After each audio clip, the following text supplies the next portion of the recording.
Allah berbicara. Mungkinkah? Kepada siapa ia bicara? Kepada dirinya? Kepada alam? Atau kepada manusia? Allah berbicara. Rupanya tak asing di telinga.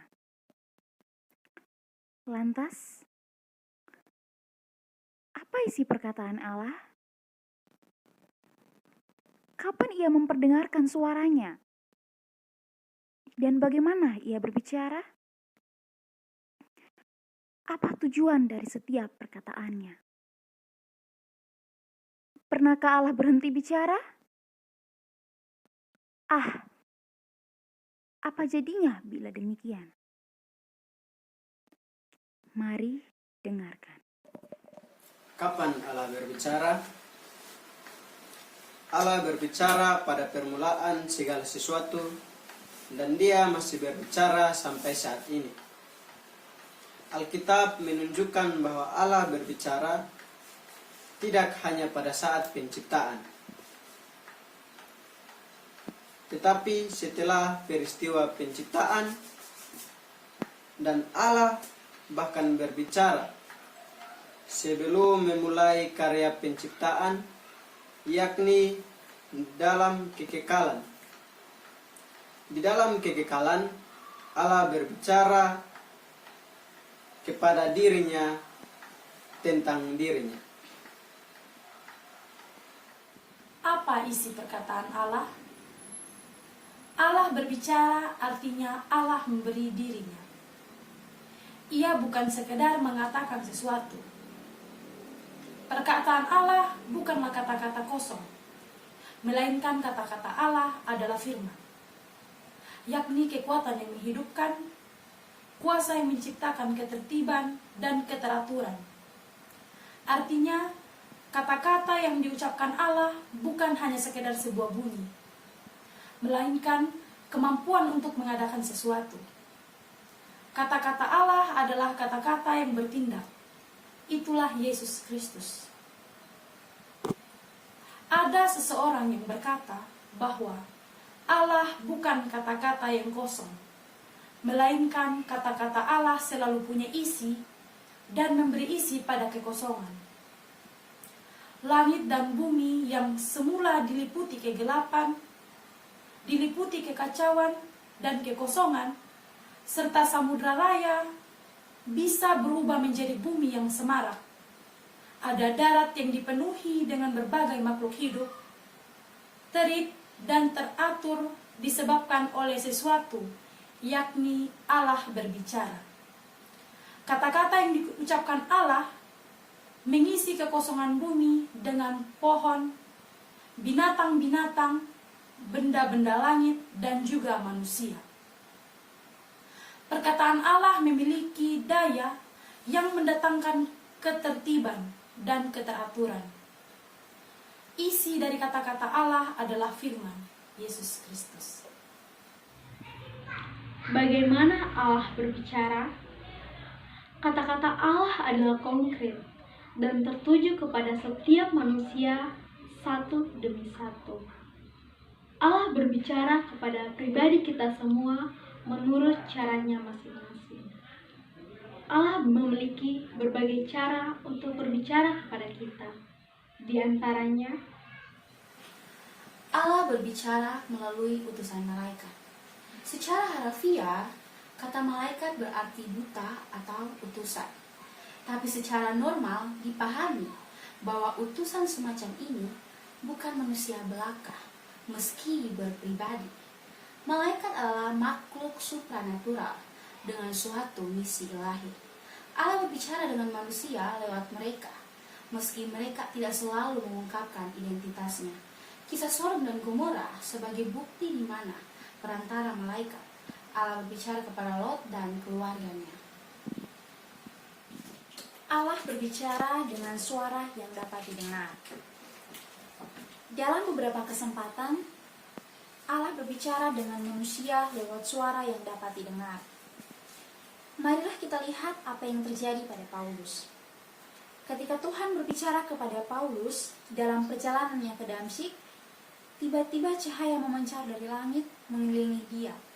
Ia rebah ke tanah dan terdengarlah olehnya suatu suara yang berkata kepadanya, "Saulus, Saulus, mengapakah engkau menganiaya aku?" Allah berbicara melalui mimpi dan penglihatan. Mimpi dan penglihatan terkadang datang di waktu malam dan para penerimanya tidak yakin apakah mereka sedang terjaga atau tertidur. Banyak mimpi terkadang bukan penglihatan, seperti terlihat dari kisah Yakub, Yusuf, rekan-rekan Yusuf di dalam penjara, Firaun, dan Nebukadnezar. Dan beberapa penglihatan jelas-jelas bukan mimpi, seperti Ananias. Kepadanya Tuhan berbicara dalam sebuah penglihatan. Tetapi mimpi dianggap sebagai bentuk yang lebih rendah dalam komunikasi dengan Allah dibandingkan penglihatan. Keduanya adalah kondisi kesadaran yang tak lazim, tetapi mimpi membutuhkan penafsiran lebih lanjut, seringkali dengan tingkat kesukaran yang tinggi, yang tidak diperlukan oleh penglihatan. Allah berbicara melalui suara manusia. Allah berbicara kepada kita terkadang melalui perantara manusia lainnya, di mana orang yang kepadanya Allah berbicara juga melaluinya Allah berbicara kepada kita. Sebagaimana kita ketahui, Nabi adalah perantara lidah Allah. Jadi, Allah berbicara kepada mereka dan dari mereka Allah berbicara kepada kita. Lihatlah Musa. Allah menyuruhnya untuk membebaskan bangsa Israel. Tapi Musa berkata bahwa ia tidak pandai bicara.